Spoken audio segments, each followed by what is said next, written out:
네, 반갑습니다. 오늘도 이 귀한 주일 주님의 전에 나온 모두를 주님의 이름으로 환영하고 축복합니다. 네, 우리 옆에 있는 지체들과 우리 한번 인사했으면 좋겠는데요. 우리 이렇게 한번 인사해 보겠습니다. 내일 새벽에 봐요.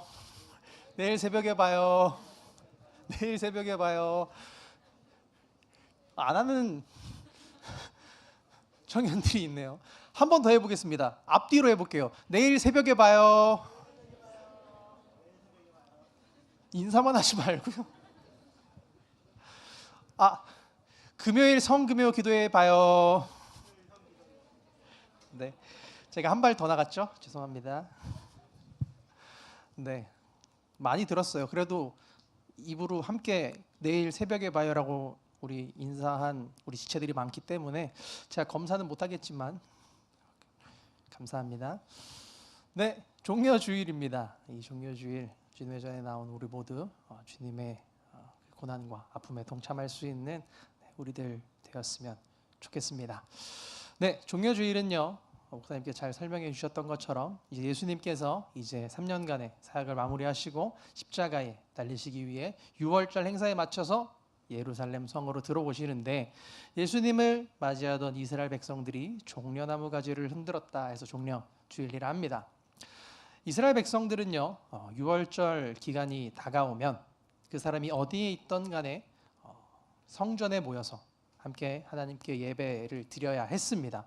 그 사람이 외국에 있더라도요, 며칠에 걸쳐 이 성전에 와서 예루살렘 성전에 모여야 했습니다. 그리고 하나님 앞에 예배를 다 드립니다. 예수님도요, 이스라엘 백성 중에 한 사람으로 태어났기 때문에 6월절이 다가왔을 때 예루살렘 성전으로 올라오셨겠죠.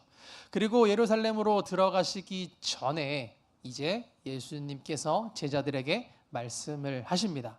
저 맞은편 마을로 가서 나귀와 나귀 새끼가 있을 것인데 풀어서 끌고 와라 하고 가지고 와라, 이렇게 말씀을 하셨습니다. 제자들은요, 예수님의 말씀대로 맞은편 마을에 가서 매여있는 나귀 새끼 한 마리를 끌고 예수님 앞으로 끌고 옵니다. 이 나귀와 이 나귀 새끼를 끌고 예수님 앞으로 나왔고요, 예수님께서는 그 나귀를 타고 예루살렘 성전으로 입성을 하십니다. 많은 사람들이 예수님을 찾아왔습니다. 예수님을 따르던 사람들도 찾아왔고요, 그리고 예수님에 대한 소문을 많이 들었던 사람들도 역시 모여 들었습니다. 많은 사람들이 예수님을 찾아와 예수님이 타고 가시는 그 나귀 앞에 자기 겉옷을 깔아놓고요, 나뭇가지를 또 깔아놓고, 그리고 길을 만들고, 우리가 읽은 이 마태복음에는 나뭇가지를 베어라고만 표현이 되어 있는데 요한복음 12장에 보면 종려나무 가지를 가지고 맞이하러 갔다, 그리고 외쳐 호산나 찬송하리로다 라고 기록이 되어 있습니다. 이처럼 종려나무 가지를 꺾어서 흔들었습니다. 그리고 그곳에 찾아와서 예수님을 환영하는 수많은 이스라엘 백성들은요, 예수님을 따라가면서, 그리고 예수님 앞을 걸어가면서 이렇게 외쳤습니다. 오늘 말씀 마태복음 21장 9절의 말씀을요, 우리 함께 읽어보도록 하겠습니다. 시작. 앞에서 가고 뒤에서 따르는 무리가 소리 높여 이르되 호산나 다윗의 자손이여 찬송하리로다, 주의 이름으로 오시는 이여 가장 높은 곳에서 호산나 하더라. 이것이 오늘 우리가 함께 읽어본 말씀입니다. 말씀에 보면요, 예수님께서 입성하실 때 이스라엘 백성들은 겉옷을 벗어, 그리고 예수님께서 가시는 길 앞에 펼쳐 놓았고요, 나뭇가지를 꺾어서 그 앞에 펼쳐 놓았습니다. 이 행동은요, 보통 사람들이 예루살렘에 들어올 때 하는 행동들이 아니라 왕 정도 되는 높은 인물이 환영할 때 하는 행동이었습니다. 그리고 이스라엘 백성들이 흔들었던 이 종려나무 가지는 승리를 뜻하는 의미를 가지고 있습니다. 그래서 종려나무 가지를 흔드는 행동은요, 전쟁에 나갔던 왕이나 장군이 승리를 하고 돌아오면 사람들이 종려나무 가지를 흔들면서 승리를 표현하고요, 환영하는 의미를 가진 그런 행동이었습니다. 이러한 행동들을 봤을 때 이스라엘 백성들은요, 예수님을 왕으로 생각했습니다.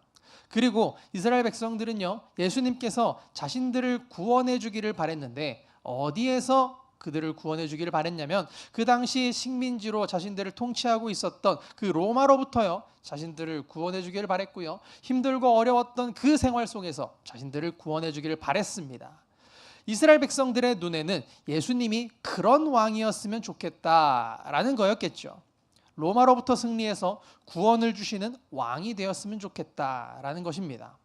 그리고 호산나라고 하는 말이요 지금 우리를 구원하소서라는 뜻입니다. 그래서 더욱더 예수님을 환영하고 격렬히 반겼던 것이지요.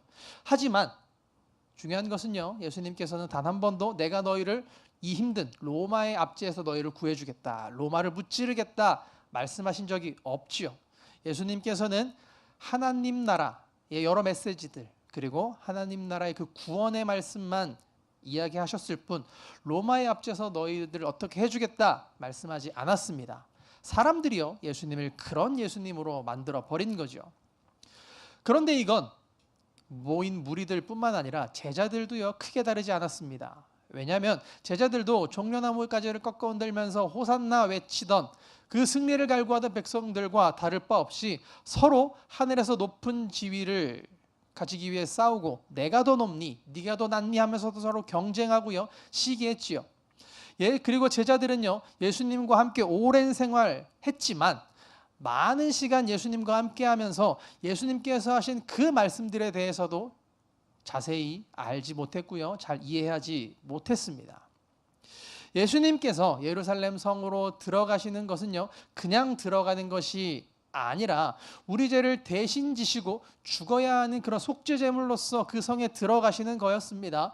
그런데 사람들은요 그런 말씀들은 들은 채도 하지 않고요 찾아오신 예수님을 어떻게 바라봤어요? 그저 로마의 압제에서 자신들을 구원해 줄 왕으로만 바라봤습니다. 이 상황이요 제자들과 모인 군중들의 상황이었습니다.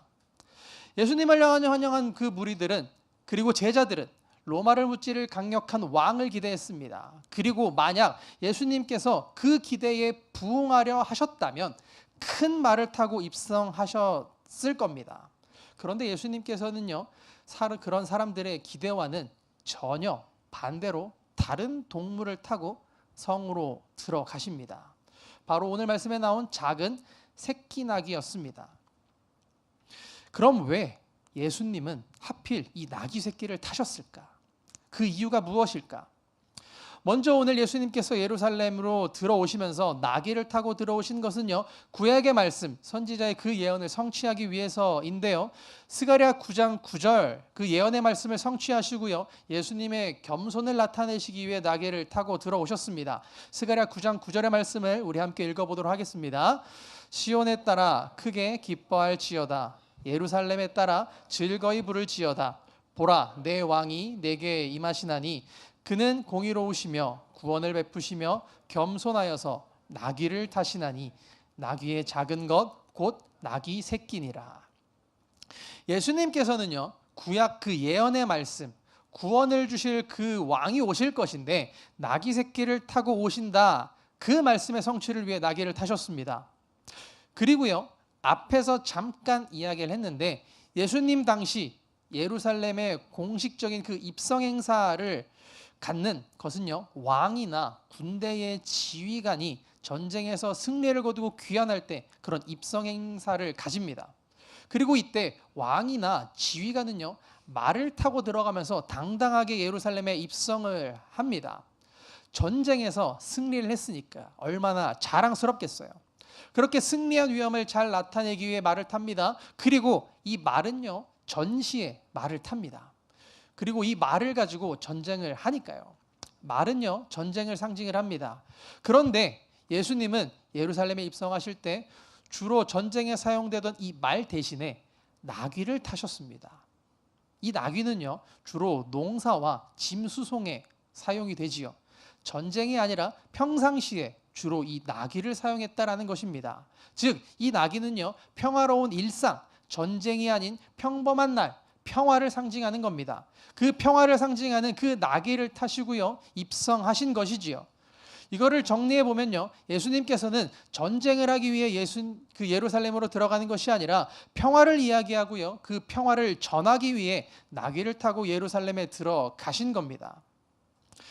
그리고 우리는 오늘 마태복음의 말씀을 읽었는데요. 마가복음에도 같은 이야기가 기록이 되어 있습니다. 그 마가복음의 말씀을 보면 조금 더 특별한 표현으로요, 이 나귀를 이야기를 하고 있는데 마가복음 11장 2절에 보면 이렇게 기록이 되어 있습니다. 함께 읽어보도록 하겠습니다. 이르시되 너희는 맞은편 마을로 가라. 그리로 들어가면 곧 아직 아무도 타보지 않은 나귀 새끼가 매여 있을 것을 보리니 풀어 끌고 오라. 아직 아무도 타보지 않은 낙이다 이야기하고 있습니다. 원래 낙이라고 한다면요, 위에 잠깐 이야기했던 것처럼 짐을 나르거나 아니면 위에 작은 사람 정도 타고나는 그런 용도로 당시에 나귀를 사용을 했습니다. 그런데 아직 아무도 타보지 않은 낙이다 라고 한다면요, 우리는 여기서 두 가지 정도로 해석을 할 수 있겠는데요. 먼저는요, 순결성을 생각할 수 있겠습니다. 지금 우리가 읽은 그 성경의 해석은요, 타다 이렇게 해석이 됐는데 원어 성경 그대로의 해석을 보면 말 그대로 어떤 목적으로든 결코 누구도 그 위에 앉아보지 않은을 의미하고 있습니다. 그래서 그 어떤 세속적인 일에도 사용되지 않은 동물로 나귀의 절대적인 그 순결성을 의미합니다. 그래서 하나님의 흠없는 그런 대속 제물로서 예루살렘에 입성하시는 예수님을 상징하는 의미로 받아들일 수 있겠습니다. 그리고 또 다른 해석으로는요, 조금 더 현실적인 의미입니다. 아직 아무도 타보지 않았다. 아직 그 어떤 목적으로도 그 위에 앉아보지 않았다라는 것은요, 그 나귀가 아직 탈 수 없을 만큼 나귀가 어리거나 아니면 아직 길들여지지 않은 나귀였겠죠. 그리고 어쩌면 두 개 다일 수도 있겠습니다. 그래서 아직 어려서 나귀를 길들이지 않았다라고 한다면요, 그 나귀는 어쩌면 천방지축 날뛸 겁니다. 그래서 사람을 태울 줄도 모르고요, 요령도 없겠고요, 자기 마음대로 하고 그 나귀 새끼는요, 어쩌면 기능적으로는 아무것도 할 수 없는 그런 존재일 겁니다. 나귀로서의 역할을 제대로 발휘할 수 없는 상태일 거예요. 그래서 이 나귀는요, 사람들에게 썩 필요한 존재는 아닐 수도 있을 거란 말입니다. 오늘은 이 해석에 조금 더 집중하려고 합니다. 물론 이 나귀가 조금씩 커가면서요, 주인의 훈련도 받고요, 매질도 당하면서 시간이 흐르게 된다면 주인에게 필요한 나귀가 될 테지만 시간이 걸리겠죠. 어려운 과정을 거칩니다. 시간이 필요해요. 그래서 우리는 이 마가복음의 말씀을 통해서 우리는 이 제자들의 상태를 알 수가 있습니다. 2절의 말씀, 아직 아무도 타보지 않은 이라고 하는 이 표현을 통해서요, 당시 제자들의 상태를 볼 수 있습니다. 말씀은 이야기합니다. 제대로 된 훈련을 받지 못해서 주인의 뜻을 잘 알지 못하고 제대로 된 역할을 잘 수행하지 못하고 그저 천방지축 날뛰고 예수님께서 그들을 사용하시기에 부족해 보였고 예수님께서 부르신 이유도 이 땅에 오신 이유도 잘 알지 못하고 이런 제자들의 모습을 본 것이지요. 그래서 마치 아무도 타보지 않은 나귀 새끼처럼 보였다라는 겁니다. 병을 고쳐달라는 사람들을 고쳐줄 수 없고요, 귀신을 쫓아달라고 한 사람들을 도와줄 수 없고요, 그래서 욕을 먹고요, 천국에서 누가 더 높냐, 내가 더 높냐, 네가 더 높냐 서로 이야기하고요, 예수님께서 말씀하신 그 천국의 비유도 잘 알지 못하며 그들은 예수님과 시간을 함께 보낸 제자였을 뿐 오늘 말씀에 나온 그 종려나무 가지를 흔들며 호산나 외쳤던 그 군중들과 크게 다를 바 없는 제자들이었습니다. 그저 예수님과 오래 다니고 많은 일들을 옆에서 지켜보았을 뿐 함께한 시간만큼 달라진 것은 별로 없는 제자들의 모습입니다. 이런 제자들의 모습을 아무도 타보지 않은 나귀라고 이야기합니다. 이 나귀 새끼라는 존재의 제자들의 모습을 대비시켜 이야기하고 있는 것이지요. 그런데요, 이것이 꼭 제자들의 모습이라고만은 하지 못하겠습니다. 마가복음에서는 제자들의 모습을 이야기하는 것이겠지만 말씀은요, 오늘 우리에게도 이야기하고 있습니다. 오늘 우리도 이 제자들과 무엇이 다르겠습니까? 종려나무 가지를 흔들며 예수님의 그 입성을 환영하고 있는 저 많은 무리들과 무엇이 다르겠습니까? 우리도요, 그들과 다를 바가 없겠습니다. 우리도 제자들의 모습과 같이 예수님을 믿어온 시간들은 길 수 있겠지만 그 모습은 제자들과 다르지 않은 모습입니다. 나귀는요, 그 모습은 우리를 이야기합니다. 조금 더 자세히 이야기하자면 오늘 말씀의 나귀는요, 성경을 통해 보게 되면 부정한 짐승이에요. 레위기 11장 3절과 4절 말씀을 우리 함께 보도록 하겠습니다. 3절과 4절 함께 읽겠습니다. 모든 짐승 중 굽이 갈라져 쪽발이 되고 새김질하는 것은 너희가 먹되 새김질하는 것이나 굽이 갈라진 짐승 중에도 너희가 먹지 못할 것은 이러하니 낙타는 새김질은 하되 굽이 갈라지지 아니하였으므로 너희에게 부정하고. 오늘 이 레위기의 말씀엔 낙타가 나오긴 했지만 나귀는요, 새김질을 하지 않습니다. 그리고 나귀는 굽이 갈라지지 않는 통굽을 가지고 있습니다. 나귀는요, 부정한 짐승이에요. 성경에서 이 부정한 짐승은 이스라엘 백성들이 먹을 수 없었습니다. 그리고 이 부정한 짐승은요, 하나님을 향한 그 제물로도 드릴 수 없었습니다. 나귀는요, 거룩한 용도로 쓰이기에는 맞지 않는 동물이었어요. 세상에 죄를 지시고 저가는 가장 흠없고 거룩하신 대속제물이신 그 예수님께서 십자가로 나아가시는 그 거룩한 길에 이 나귀는요, 어울리지 않는 부정한 짐승인 것입니다. 그리고 예수님께서는 그 짐승을 타신 것이지요. 그런데 오늘 말씀에서 예수님께서 어떻게 말씀을 하시냐면 21장 3절의 말씀을 우리 함께 읽어보도록 하겠습니다. 만일 누가 무슨 말을 하거든 주가 쓰시겠다 하라. 그리하면 즉시 보내니라 하시니. 주가 쓰시겠다 하라. 이런 말도 안 되는 나귀를요, 예수님께서 사용하시겠다라는 겁니다. 이 부정하고 쓸모없는 이 나귀를 예수님께서 사용하시겠다라는 거예요. 제대로 훈련받지 않아 사람을 태울 줄도 모르는 그 나귀를 사용하시겠다라는 겁니다. 천방지축 날뛰는 우리에게 예수님께서 말씀을 하시는 것이지요. 주님이 쓰시겠다 하라. 바로 이 말씀이 예수님께서 타신 이유이고요, 나귀의 모습과도 같은 우리에게 주시는 말씀입니다. 사람들의 기준에는 적합하지 않은 존재였겠지만 예수님의 그 한마디로요, 그 나귀는 세상에서 가장 귀한 일에 쓰임받는 존재가 됩니다. 주님이 쓰시겠다 하라 라는 예수님의 이 말씀이 있자 볼품없었던 나귀가 가장 필요한 나귀가 됩니다. 주님이 쓰시겠다 하니 나귀가 그렇게 된 것입니다. 세상을 지으시고 이 세상 모든 사람들의 죄를 구원하시기 위해 나아가실 그 예수 그리스도를 태울 수 있는 그 나귀가 되었다라는 겁니다. 제 역할을 발휘할 수 없는 나귀가 세상에서 가장 값진 나귀가 된 것입니다. 부정한 짐승인 나귀가 예수님께서 쓰시고 예수님께서 함께 가셨기에 많은 사람들에게 환영받으며 예루살렘에 입성하는 그런 귀한 역할을 감당하게 된 것입니다. 세상 어떤 나귀가 오늘 이 나귀와 비교할 수 있겠습니까?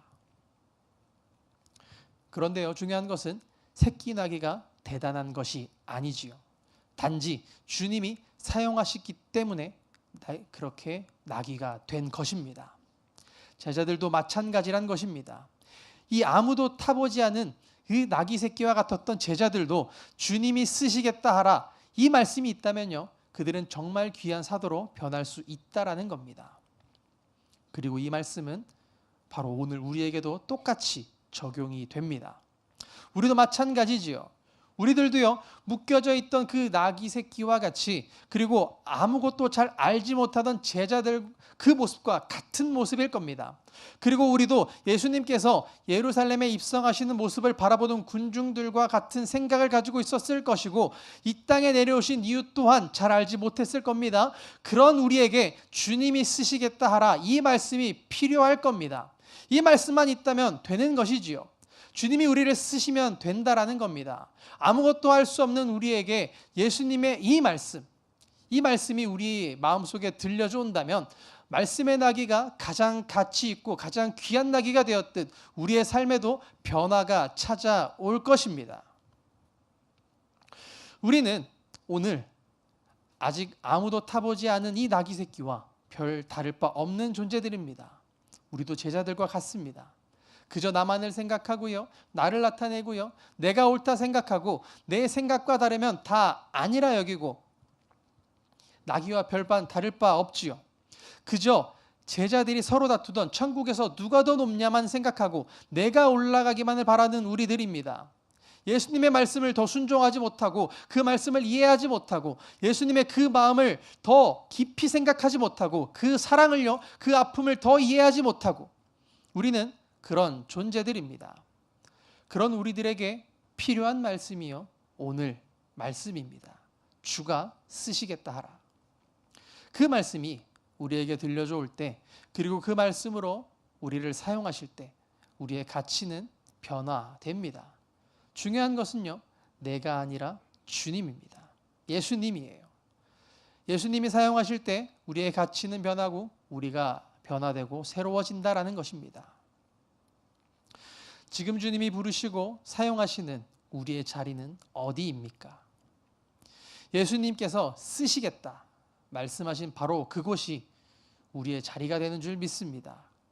예수님께서 쓰시겠다 말씀하실 때 우리의 가치가 변화되는 줄 믿습니다. 우리의 자리는요, 예수님께서 불러서 쓰시는 그곳입니다. 부정한 나귀를 부르셔서 가장 위대한 일에 사용하신 예수님, 예수님께서 부르신 그곳이 우리의 삶의 자리가 되는 줄 믿습니다. 그렇다면 주가 쓰시겠다 하라, 이 말씀이 오늘 우리 삶에서 어떻게 나타나겠습니까? 우리는 흔히 이렇게 생각합니다. 아직 나는 준비가 부족하니 더 완벽히 준비가 되면 그때 하나님이 나를 사용하시겠지. 그때 하나님께서 나를 사용하시겠지. 그런데요, 오늘 말씀에서 함께 본 것처럼 하나님은요, 그리고 예수님은요, 완벽하게 준비된 사람만 쓰시는 분이 아닙니다. 오히려 자격 없고 부족한 우리를 먼저 부르시고요, 사용하시면서 만들어 가시는 분이십니다. 그래서 우리 삶 속에서 주님이 쓰신다라는 것은요, 어쩌면 아주 구체적인 모습으로 나타납니다. 때로는 내 삶의 기준, 내 삶이 세상의 기준에 한참 못 미치는 것 같고요, 여전히 율법에서 부정한 그 나귀처럼 내 안에 부끄러운 연약함이 남아 있을 때도 있습니다. 천방지축 날 때는 그 나귀 새끼처럼 요령도 없고 서툴게 느껴질 때도 있겠죠. 하지만 사람들이 알아주지 않는 자리, 남들보다 조금 뒤처지는 것만 같은 그 자리일지라도 주님이 나를 사용하신다라는 그 마음으로 묵묵히 쓰이는 것, 또 관계 속에서도요, 내가 먼저 용서의 자리로 한 발 물러나는 것, 그것이 바로 주님이 나를 쓰시는 자리입니다. 우리가 헌신하고 사역하는 자리도 마찬가지이겠죠. 지금 사역하고 있는 그 자리, 그리고 내가 마음이 쓰이는 자리, 내가 헌신하는 자리, 주님이 쓰십니다. 그리고 또 어떤 때는요, 삶의 방향 속에서도 나타납니다. 내가 원하는 길이 아니라 하나님이 원하시는 방향을 선택하도록 인도하십니다. 남들보다 조금 손해보는 것 같고 늦어지는 것 같고 답답해 보이는 것 같고 당장은 보이지 않는 것 같고 그래 보일지라도 묵묵히 십자가의 길을 선택하는 것이 주님이 쓰시는 길이고 삶이 됩니다. 오늘 우리가 살펴본 말씀에서요, 나귀는요, 자기가 어디로 가는지 스스로 결정하지 않습니다. 나귀는 그저 자기 등에요, 예수님을 태우고 예수님이 가시는 길을 묵묵히 따라갑니다. 우리의 삶도 마찬가지겠습니다. 내가 주인이 되어 내 인생의 왕이 되어 내 인생을 끌고 가는 것이 아니라 예수님을 내 삶의 중심에 모시고 그분이 이끄시는 그 방향대로 걸어가는 것, 그것이 주님이 쓰시는 인생이 될 것입니다. 그래서 정말 중요한 것은요, 나는 지금 얼마나 준비되어 있는가, 나는 자격이 있는가, 그것이 아니라 나는 지금 내 등에 예수님을 모시고 있는가, 나는 예수님께 나를 내어드리고 있는가 일 것입니다. 오늘 우리가 이 말씀 앞에 서기를 바랍니다. 나의 연약함과 서투름에 집중하는 것이 아니라 아주 작은 자리에서부터 주님이 쓰시겠다 하라, 이 말씀에 순종할 수 있는 우리들이 되기를 바라겠습니다. 우리 모두 주님의 부름을 받아 주님께서 쓰신다 말씀하시는 그 목적과 소명을 확인하고요, 주님 손에 꽉 붙들리는 인생, 그 주님을 태워, 그 주님을 등에 태워 나아가는 삶을 살아갈 수 있기를 바랍니다. 그것이요 세상의 화려한 무대에서 인정받는 것도 좋겠지만 서툴고 부정한 우리가 주님 손에 붙들릴 때 바로 그 순간 우리 삶은 가장 빛나고 의미 있어질 것입니다. 주님이 우리를 쓰시는 그 상황마다 세상이 줄 수 없는 그 놀라운 기쁨을 경험하게 될 것입니다.